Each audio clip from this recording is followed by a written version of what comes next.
यजामहे सुगन्धिं पुष्ट्यवर्धनम् उर्वारुकमिव बन्धनान् मृत्योर्मुक्षीयमामृतातो मृत्युञ्जेश्वराय नमः।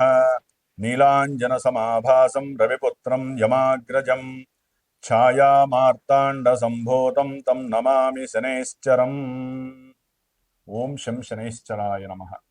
జ్ఞానసిద్ధిని వీక్షిస్తున్నటువంటి ప్రేక్షక మహాశయులందరికీ కూడా శని యొక్క అనుగ్రహము, మృత్యుంజయేశ్వరుడి యొక్క అనుగ్రహముతో మీరు పడుతున్నటువంటి కష్టాలన్నీ తొలగిపోయి ఎంతో ఆనందకరమైనటువంటి జీవితము శని భగవానుడు మీరు చేసే కర్మల ద్వారా ప్రసాదించాలని ఆశిస్తూ ముఖ్యంగా ఈ వీడియోని ఎవరైతే గనక స్కిప్ చేయకుండా పూర్తిగా చూడండి. అది ఎన్ని నిమిషాలు అనేది కాదు.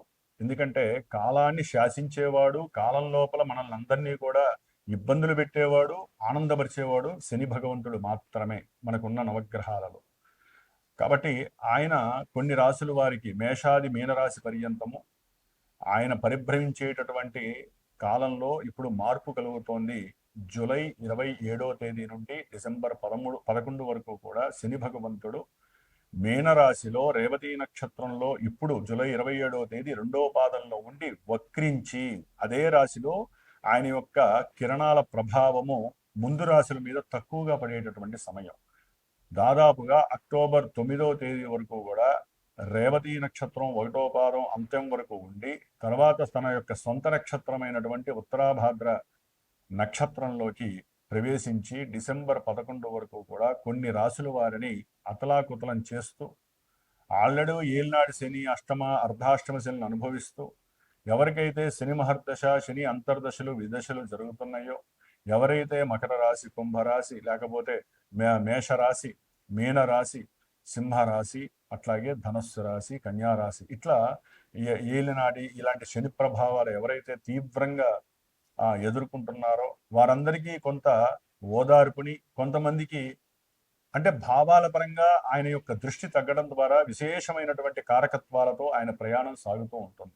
కాబట్టి చివరి వరకు వినండి. దాని ద్వారా మీకేం జరుగుతోంది, మీ జాతకంలో అసలు ఈ శని అనేవాడు పాపగ్రహమా పుణ్యగ్రహమా, ఆయన ఇచ్చే ఫలితాలు ఇప్పుడు ఎలా ఉంటాయి. ఇప్పుడు ఎంతో మంది ఆరోగ్యపరంగా తీవ్రమైనటువంటి సమస్యలు అనుభవిస్తూ ఉంటారు. హాస్పిటల్స్, ధనము ఖర్చు అవ్వటము, మానసిక అప్రశాంతత కలగటము, ఉద్యోగాదుల్లో ఎన్నో రకాలైనటువంటి సమస్యలు, ఉద్యోగం వెతికే వాళ్ళకి ఉద్యోగం దొరక్క, ఉద్యోగం ఉన్నటువంటి వాళ్ళకి ఉద్యోగం లోపల ఎన్నో రకాలైనటువంటి భారీ మార్పులు, ప్రమోషన్స్ వస్తాయనుకుంటే అవి రాక డిప్రెషన్స్కి వెళ్ళిన వాళ్ళు, అసలు ఉద్యోగం చేస్తూ ఉన్నటువంటి పోయిన వాళ్ళు, అట్లాగే ఇలాంటి కర్మలు, ఉద్యోగానికి సంబంధించిన కర్మలన్నీ కూడా ఎవరికి ఎన్ని రకాల సమస్యలు ఉన్నాయో వృత్తి ధర్మంలో, అది ఒక పెద్ద రాజకీయ నాయకుడి నుంచి చిన్న కార్మికుడి వరకు కూడా శని ఫలితాలు ఒకేలా ఉంటాయి. ఎప్పుడు వారి యొక్క జన్మజాతకంలో లగ్నరీత్యా శని మంచివాడా చెడ్డవాడా ఇది గనక గమనించి అక్కడ శని వక్రించి ఉంటే ఫలితాలు ఏంటి, వక్రం లేకుండా రుజుమార్గంలో ఉంటే ఆయన ఏం చేస్తాడు, ఆయన దృష్టిల ప్రభావం ఏ రాశుల మీద పడితే ఆ లగ్నం వాడికి, ఆ రాశి వాడికి ఇప్పుడు ఆయన వక్రించడం ద్వారా ఏ ఫలితాలు తీవ్ర రూపం దాలుస్తాయి, ఏ ఫలితాలు వారికి అనుకూలమైన ఫలితాలు కలుగుతాయి. ఇట్లా చాలా మిస్టీరియస్గా అంతర్గతమైనటువంటి సిస్టమ్ని ఆపరేట్ చేసేటటువంటి ఆ యొక్క శనిగ్రహము వక్రిస్తున్నాడు. మనకి జ్యోతిష్య శాస్త్రం ఒకటే చెబుతోంది, శుభగ్రహాలు వక్రిస్తే శుభ ఫలితాలని, పాపగ్రహాలు వక్రిస్తే పాప ఫలితాలని ప్రసాదిస్తాయి అని చెప్పి జ్యోతిష్య శాస్త్రంలోనే ఉంది. అయితే ఇప్పుడు ఈ రాశి వారికి వక్రించడం ద్వారా ఈయన వెనకాల ఉన్నటువంటి రాశి ఫలితాలు ఇస్తాడు అనేటటువంటిది ఏ శాస్త్రంలో లేదు. అక్కడ ఏంటంటే ఆయన రుజుమార్గంలో ప్రవేశించేటప్పుడు ఆయన యొక్క దృష్టి డిగ్రీస్ పరంగా ఉంటుంది.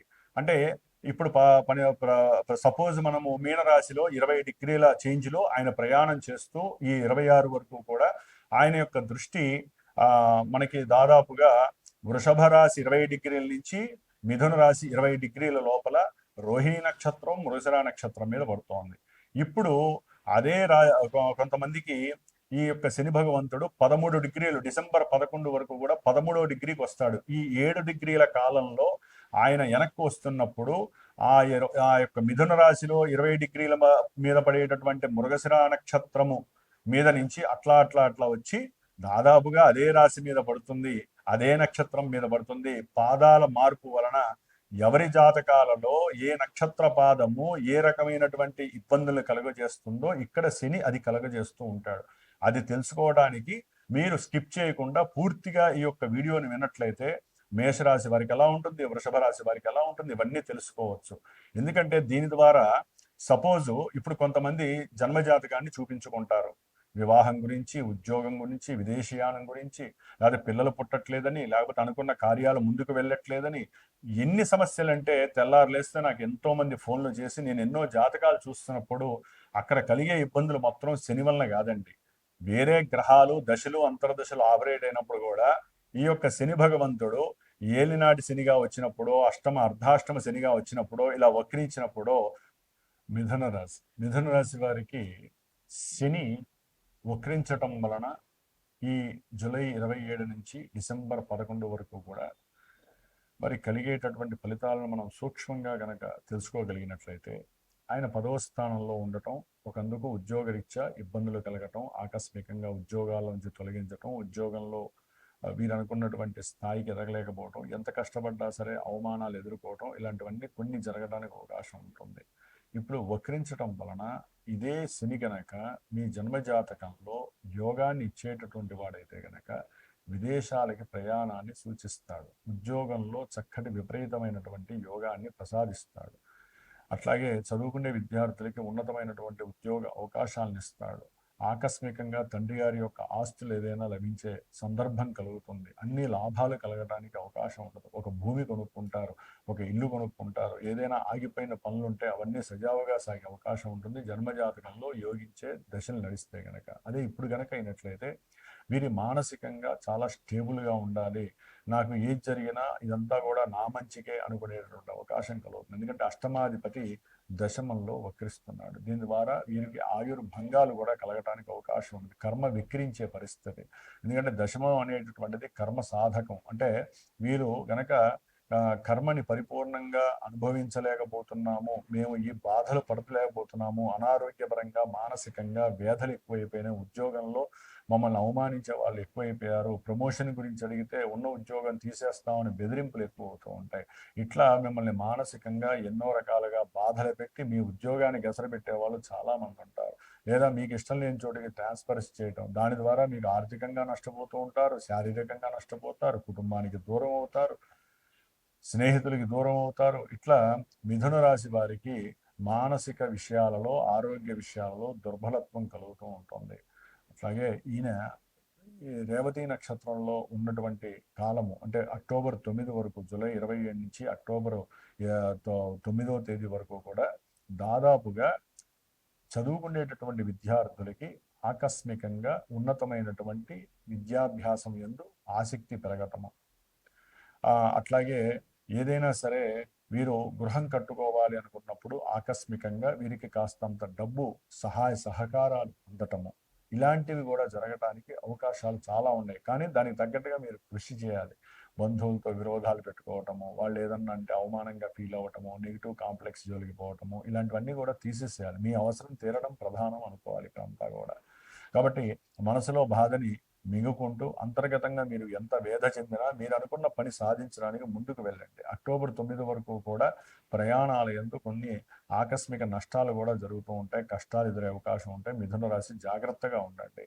అట్లాగే అక్టోబరు 9 నుంచి దాదాపుగా మీకు డిసెంబర్ 11 వరకు కూడా దాదాపుగా ఈ యొక్క మిథున రాశి వారికి ఆకస్మికంగా తండ్రి గారి యొక్క ఆరోగ్యరీత్యా మీకు కొన్ని బాధలు కలగడానికి అవకాశం ఉంటుంది. అట్లాగే ఉద్యోగం పోయినటువంటి వారికి అకస్మాత్తుగా కాస్త వీరు పడేటటువంటి శ్రమని గుర్తించి పోయినటువంటి జాబ్ తిరిగి రావటం, మీ జాతకంలో ఆ యొక్క దశలు అంతర్దశలు యోగిస్తే మాత్రమే ఇక్కడ ఆయన అవన్నీ చేస్తాడండి, లేకపోతే సమస్యల్ని మాత్రమే క్రియేట్ చేస్తాడు. వీరికి తటస్థమైనటువంటి న్యూట్రల్గా ఉన్నటువంటి యోగమే ప్రాప్తిస్తుంది. కానీ శని వక్రించడం ద్వారా ఉద్యోగంలో మాత్రము మీరు చాలా జాగ్రత్తగా ఉండాలి. ఉన్న ఉద్యోగాన్ని కాపాడుకోవడానికి ప్రయత్నం చేయండి. దాంట్లో చాలా చాలా ఇబ్బందులు ఉంటాయి, కానీ తప్పట్లేదు. ముఖ్యంగా వివాహానికి సంబంధించినటువంటి విషయాల్లో మాట్లాడుకునేటటువంటి సందర్భంలో అవతల వీళ్ళు కాస్త అనుకూలంగా అయ్యేటటువంటి పరిస్థితి కూడా కనిపిస్తోంది ఈ యొక్క మిథున రాశి వారికి. కాబట్టి ఒక రకంగా చెప్పాలంటే వివాహ వ్యవస్థకి సంబంధించిన విషయాల్లో కొంతవరకు ఆయన పాజిటివ్. అకస్మాత్తుగా అవతల వాళ్ళు వచ్చి మిమ్మల్ని అడగటం, వివాహాన్ని చేసుకుంటారా అని అడగటం, ఇలాంటి సంప్రదింపులు కూడా జరగటానికి, వక్రించటం వలన మీకు అభీష్ట సిద్ధి కూడా ఈ యొక్క శని ఇవ్వడానికి అవకాశాలు ఉంటాయి. అట్లాగే ఉద్యోగం చేయాలా, వ్యాపారం చేయాలా అనేటటువంటి స్తబ్దత కూడా తొలగిపోయి, ఒకవేళ మీ జన్మజాతకంలో ఈ సప్తమ భావము యాక్టివేట్ అయితే దశమ భావము కంపల్సరీ వ్యాపారపరమైనటువంటి ఆలోచనలు సిద్ధించటము, దాని ద్వారా దూరాభారాలకు వెళ్ళటము, అంటే ఉద్యోగం గురించి ఎక్కువగా ఇంకా ఆలోచించరు, మనకంటూ వేరే ఆప్షనల్ అవకాశం ఉందని చెప్పి. కాబట్టి ఈ విధంగా ఎవరైతే గనక మిథున రాశి వారు శని భగవంతుడిని ఎక్కువగా ఆరాధిస్తారో ఈ యొక్క 4.5 నెలలో వారందరికీ కూడా సాధ్యమైనంత వరకు చెడు జరిగేటటువంటి భావాలన్నీ కూడా మంచి జరగడానికి మీ వంతు కృషి మీరు చేసుకోవాలి. ముఖ్యంగా బంధువుల దగ్గర, మాట దగ్గర, ఉద్యోగ వ్యవస్థ దగ్గర, తండ్రి దగ్గర మీ యొక్క ఆరోగ్య విషయంలో ప్రతిదీ అవమానంగా స్వీకరించకుండా పక్కన పెట్టేయగలిగితే కనుక ఉన్నంతలో సజావుగా ముందుకు వెళ్ళే అవకాశం ఉంటుంది. ఇంకా ఏదైనా తట్టుకోలేని పరిస్థితులు, బాధలు మీకు ఉన్నట్లయితే ఇందాక నేను చెప్పిన పూజల్లో కానీ, లేదా మీ జన్మజాతకాన్ని పర్సనల్గా కనుక మీరు కనుక చూపించుకున్నట్లయితే అసలు జన్మజాతకంలో మీకు వెయిటేజ్ ఎట్లా ఉంది, ఇప్పుడు నడుస్తున్న దశలేంటో తెలుసుకుంటే అసలైనటువంటి నారను మనం తీయటానికి ఉంటుంది. దానికి తగ్గట్టుగా మీరు ఏ పూజ చేస్తే బాగుంటుంది, మీరు ఏ దానం చేస్తే బాగుంటుందో చెప్పే ప్రయత్నం నేను చేయడానికి కూడా అవకాశం ఉంటుంది. కాబట్టి మిథున రాశి వారు సాధ్యమైనంత వరకు కూడా విష్ణు సహస్రనామాన్ని ఎక్కువగా పారాయణ చేయండి. ఈ 108 రోజులు చాలా విశేషమైనటువంటి భాగ్యం కలుగుతుంది. ఓం శనైశ్చరాయ నమః.